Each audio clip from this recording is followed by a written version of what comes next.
7월의 첫째 주입니다. 복되고 귀한 주일입니다.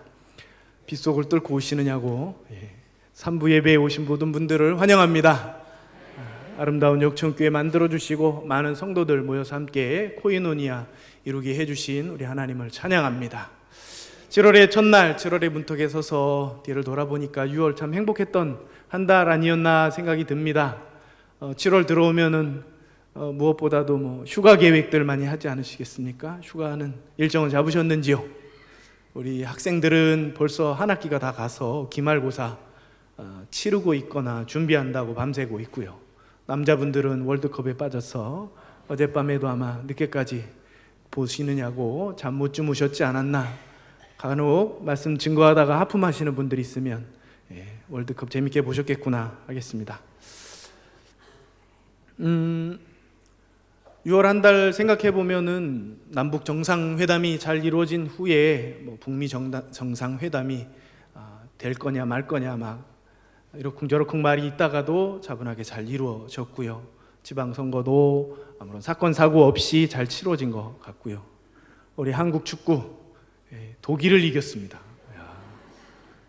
맨 첫 번째 두 번째 경기는 고구마 10개 먹은 답답한 느낌이 좀 있지 않았습니까? 물도 없이 고구마 2개만 먹어도 답답한데 갑자기 독일을 이겨가지고 많은 기쁨이 우리에게 있었습니다. 7월달 시작되는데요. 7월달에도 하나님의 은혜가 충만하게 여러분에게 있으시기를 바랍니다. 다시 한번 우리 옆에 있는 분들과 인사하겠습니다. 7월에도 은혜가 있으시기를 축복합니다.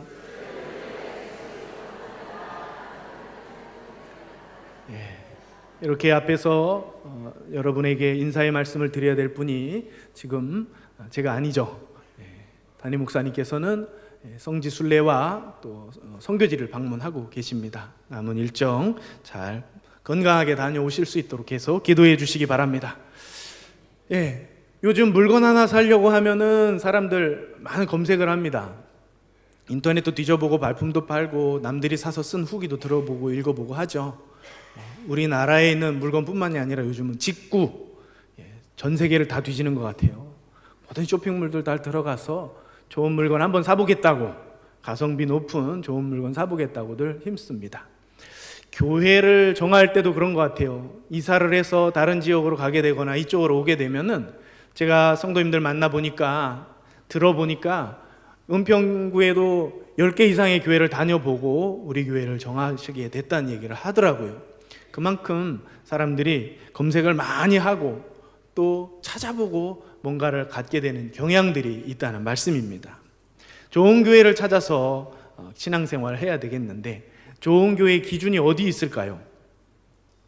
그 10개 교회 이상 돌아봤던 사람들은 도대체 어떤 기준으로 좋은 교회를 찾고 있었을까요? 교회가 좀 들어가면 새 건물 같고 산뜻하고 이러면 좋은 교회인가요? 아니면 교회 사이즈가 어마어마하게 커서 여기 옆에서 저 끝까지에 있는 사람의 얼굴이 안 보일 정도로 교회 규모가 크면 좋은 교회인가요? 요즘은요, 신기하게도 건물이 교회인 시대가 지나가고 있는 것 같습니다. 좋은 건물인 교회를 찾았다가 오히려 신앙생활 해보고 그렇지 않은 경우를 느끼는 경험들 해보셨을 것입니다. 또 좋은 교회를 막 잘 지으려고 했는데 교회 지으면서 너무 많은 비용이 들어가니까 나중에 그 빚을 다 갚지를 못해서 다른 데로 팔리더라고요. 일반 건물이 되기도 하고 다른 사이비 이단 종교에서 사가기도 하고 그렇습니다. 교회를 지으려고 그랬는데 다른 데서 사가면 그게 교회인가요? 아닌가요?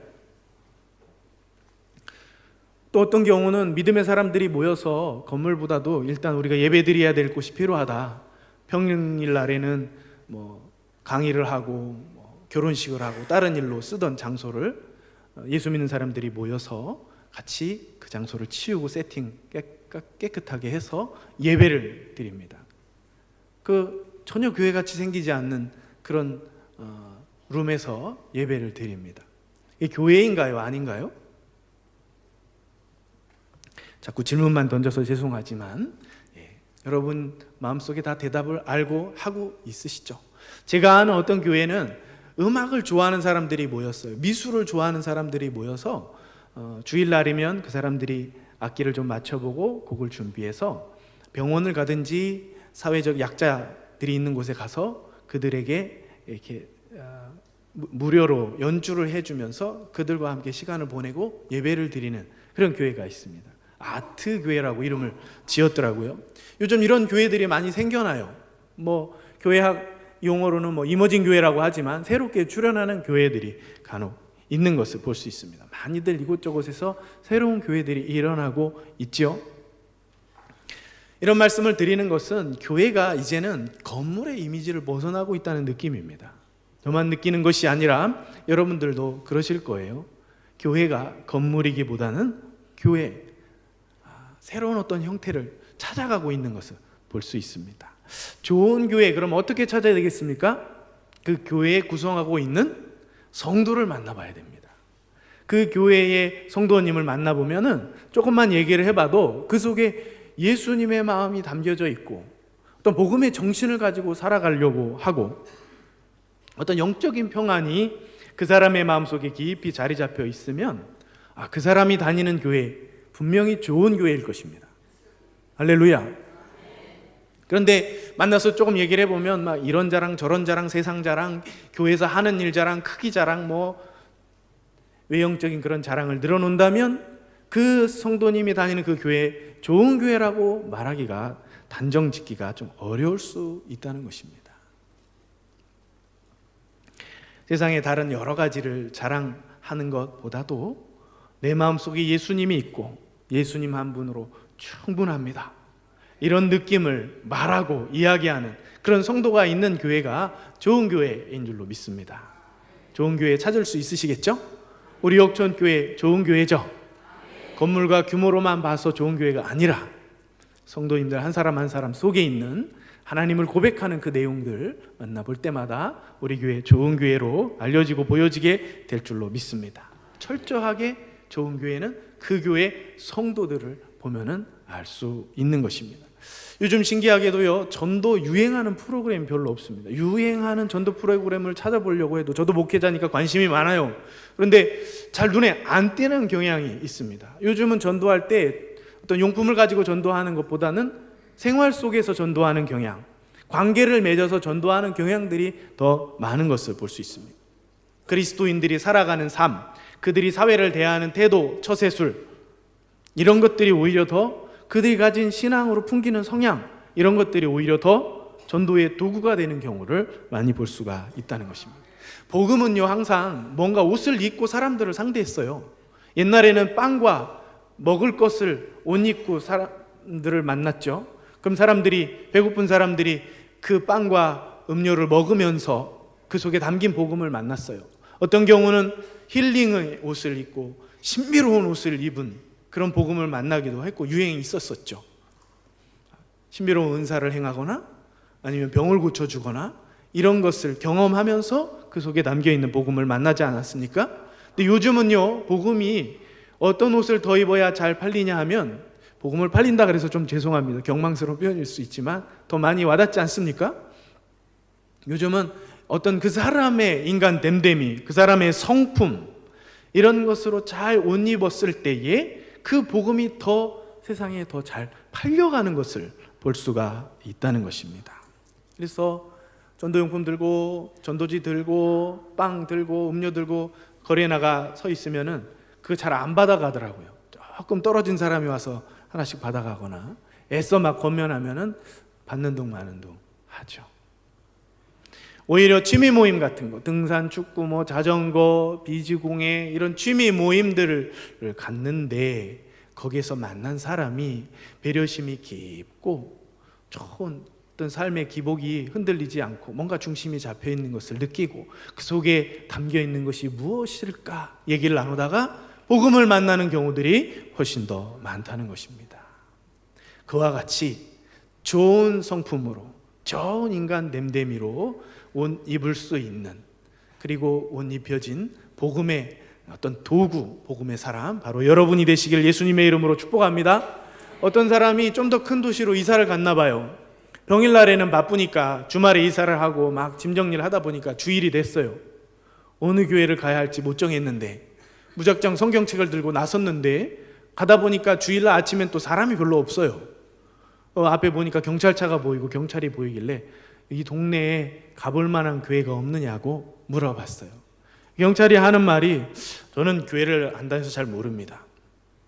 그런데 저쪽 골목에 가보면 교회 하나가 있는데 가끔 내가 지나다니다 보니까 그 교회에서 나오는 사람들의 얼굴이 환하고 밝더라고요. 그 교회 한번 가보세요.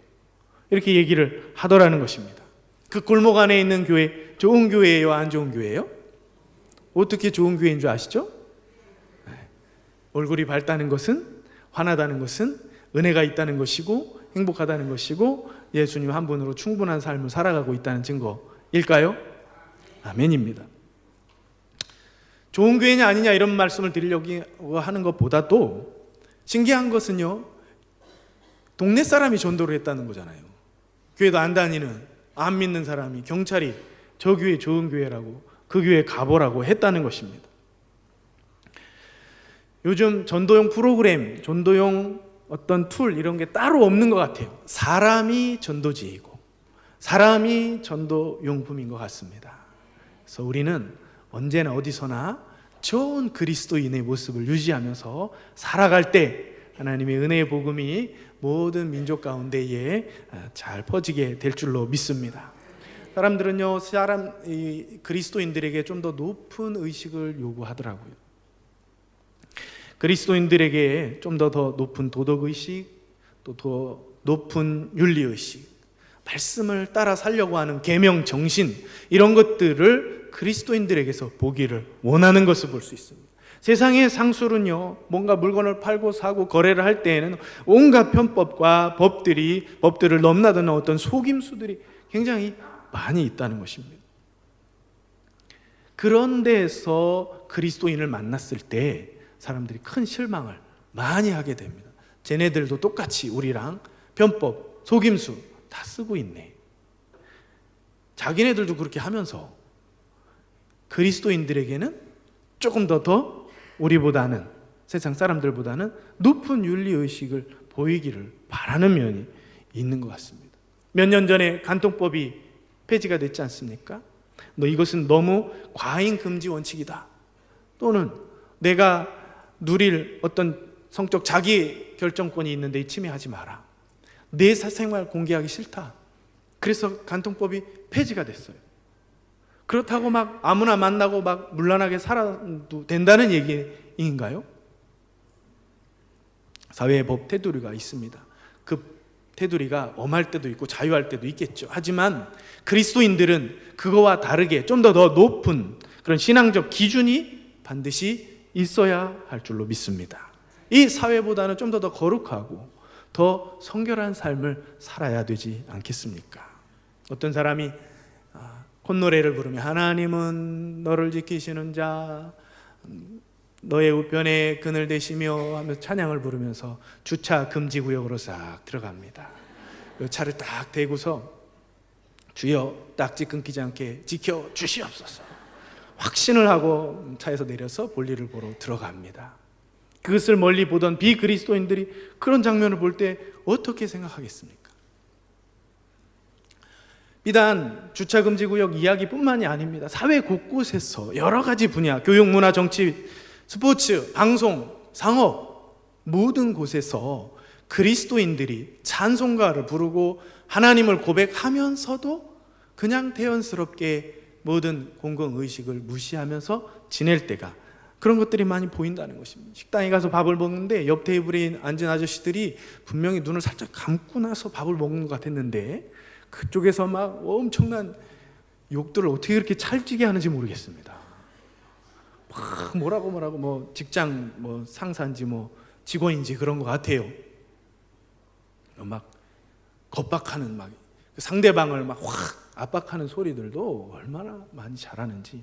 그리스도인이라면 어떤 좀 더 품격 있는 모습이 있어야 할 줄로 믿습니다. 나 한 사람, 나 개인의 이익과 보호를 위해서 하나님이 역사하는 것처럼 행동하는 그 신앙, 우리는 돌아봐야 되는 것입니다. 그렇지 않다면 이 사회는, 우리를 볼 때 우리 교회는 자기만 보호하고 자기 유익만 챙기는 그런 단체로 보게 되는 것이죠. 더 나아가서 이 세상 하나님이 아니고 교인들만을 위한 편협한 하나님, 그렇게 하나님은 오해를 하게 만들 수 있다는 것입니다. 하나님은 안 그러시잖아요, 그죠? 이 땅을 만드신 분이세요.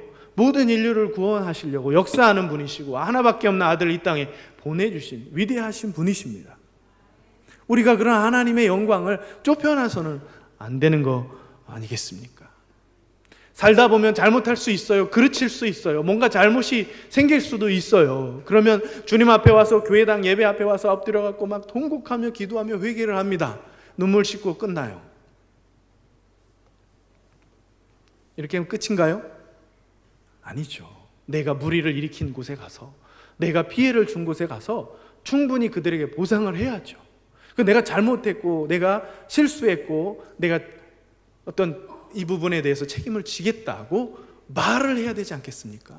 하나님과 나와만 회개하고 끝났다고 생각해서는 안 되는 거 아니겠습니까? 더 높은 윤리의식, 도덕의식, 계명의식을 가진 사람이 그리스도인이 되어야 하는 줄로 믿습니다.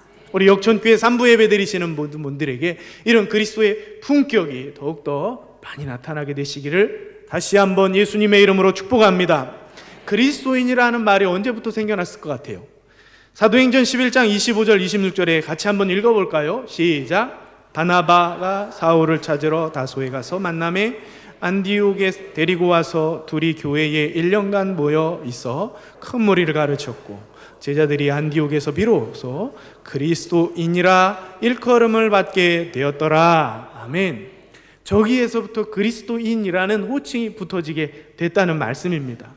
사도 바울이 안디옥이라고 하는 헬라 지역, 이방 지역에 가서 전도하고 목회할 때에 거기에서 그 교회의 사람들의 삶의 행동과 모습이 좀 더 다르게 나타난 모습이 있어서 그들은 헬라인도 아니고 유대인도 아닌 뭔가 다르다 해서 그들을 그리스도인이라고 이름을 붙여놨다는 것입니다.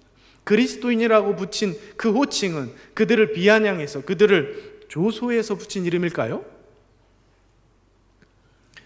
김남주 목사님의 그리스도의 아우라, 그리스도인의 아우라라고 하는 책에 보니까 그리스도인이라고 하는 이름이 생겨난 그 사회 배경을 소개하는 것을 볼 수 있습니다. 로마 사회에도 여러 민족이 와서 살았는데 거기에 별의별 민족들이 많이 있었을 거 아니겠습니까? 그들 나름대로의 문화와 양식과 모습과 행동이 있었을 거예요. 유대인들 특히 눈에 많이 띄겠죠. 그런데 어디에도 찾아볼 수 없는 새로운 유형의 사람이 나타났다는 거예요. 그래서 그들을 제3의 종족, 이렇게 족속이라고 표현을 했습니다. 크리스티아노, 그리스도인이란 뜻이고 예수를 추종하는 자들이라는 뜻이고 예수께 속해 있는 자들이라는 뜻입니다. 로마는 그들의 법정에서 판결한 판결문을 신성시하고 그거를 기록해서 남겨뒀었습니다. 근데 그 판결문 안에 제3의 족속이 나타났고 그들을 그리스도인이라고 부르더라라고 하는 내용이 기록되어져 있었다는 것입니다. 유대인도 아니고 헬라인도 아니고 품격 높은 로마인들보다도 더 아주 성결하고 거룩하고 질서를 잘 지키고 덕을 행하는 그러한 새로운 족속이 나타났다고 보았던 것입니다. 느끼고 보았던 것입니다. 그 그리스도인이라고 불렀다는 것입니다. 오늘날에도 우리가 그렇게 불려지고 있나요? 오늘 읽으신 말씀 고린도후서 6장 3절에서 10절 말씀은 무엇이냐면 그런 그리스도인의 품격다운 모습으로 살아가려고 스스로를 다짐하고 또 사도 바울이 고린도 교회에 그리스도인은 이렇게 살아가야 한다라고 권면한 내용입니다. 자세히 한번 보실까요? 3절에서 4절 시작. 우리가 이 직분이 비방을 받지 않게 하려고 무엇에든지 아무에게도 거리끼지 않게 하고 오직 모든 일에 하나님의 일꾼으로 자천하여. 무슨 말씀입니까? 이 직분이 비방받지 않게 노력했다고 하는 말씀입니다. 무엇에든지 누구에게든지 아무에게도 거리끼지 않게 행동하려고 해야 한다는 말씀이지 않습니까? 5절에서 8절 말씀도 같이 또 읽어볼까요? 시작. 많이 견디는 것과 환난과 궁핍과 고난과 매맞음과 갇힘과 난동과 수고로움과 차지 못함과 얻지 못한 가운데서도 깨끗함과 지식과 오래 참음과 자비와 성령의 감화와 거짓이 없는 사랑과 진리의 말씀과 하나님의 능력으로 의의 무기를 좌우해 가지고 영광과 욕됨으로 그러했으며 악한 이름과 아름다운 이름으로 그러했느니라. 아멘. 장황하게 이렇게 나왔지만 퉁 쳐서 말하면 고난과 역경 가운데서도 거룩하고 인내하며 살았다는 말씀입니다. 사랑을 끝까지 지켰고 진리를 지키면서 살았다는 말씀입니다. 하나님의 영광을 가리우지 않게 노력해야 한다는 말씀인 것이고요. 그 직분, 그리스도의 이름, 이것이 아름다운 이름으로 비춰지게 하며 살고자 했다는 것입니다.